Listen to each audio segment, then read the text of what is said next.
అన్న నమస్తే. మాకు చేవేళ్ళలో ఒక సెంటిమెంట్ అన్న, మీరు వస్తున్నారు, ఎర్రటి ఎండ ఉంది, మీరు బయలుదేరిండి, ఇక్కడ మబ్బులు వచ్చినాయన్న. ఇదే ఇండికేషన్. ఖచ్చితంగా చేవేళ్ళ గడ్డ మీద గులాబీ జెండా ఎగిరైపోతా ఉన్నాం.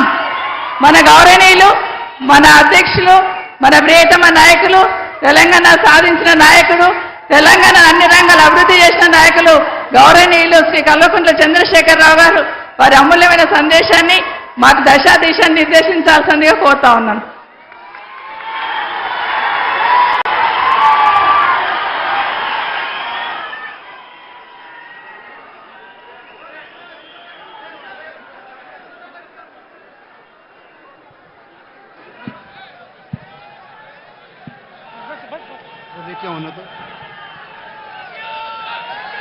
హలో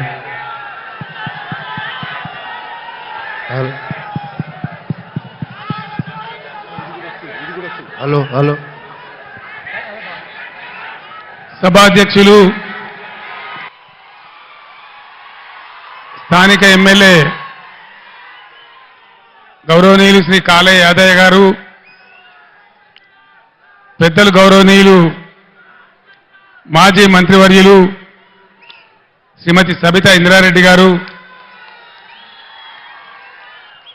మరో ఎమ్మెల్యే గౌరవనీయులు శ్రీ అరకపూడి గాంధీ గారు, రాజేంద్రనగర్ ఎమ్మెల్యే శ్రీ ప్రకాష్ గౌడ్ గారు,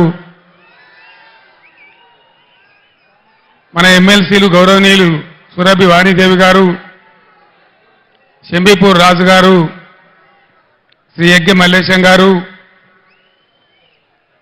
గౌరవనీయులు పెద్దలు తెలంగాణ శాసన మండలి మాజీ చైర్మన్ శ్రీ స్వామి గౌడ్ గారు, మాజీ మంత్రివర్యులు సీనియర్ నాయకులు పెద్దలు శ్రీ పొన్నాల లక్ష్మయ్య గారు, మాజీ శాసనసభ్యులు శ్రీ మెతుకు ఆనంద్ గారు, మహేశ్వర్ రెడ్డి గారు, పైలట్ రోహిత్ రెడ్డి గారు, యువ నాయకులు గౌరవనీయులు శ్రీ కార్తీక్ రెడ్డి గారు,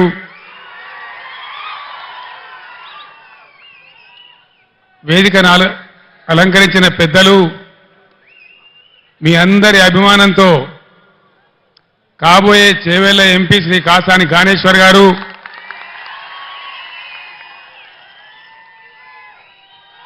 వేదిక ముందున్నటువంటి అశేషమైనటువంటి ప్రజలందరికీ నా అభివాదాలు. ప్లీజ్ దయచేసి ప్లీజ్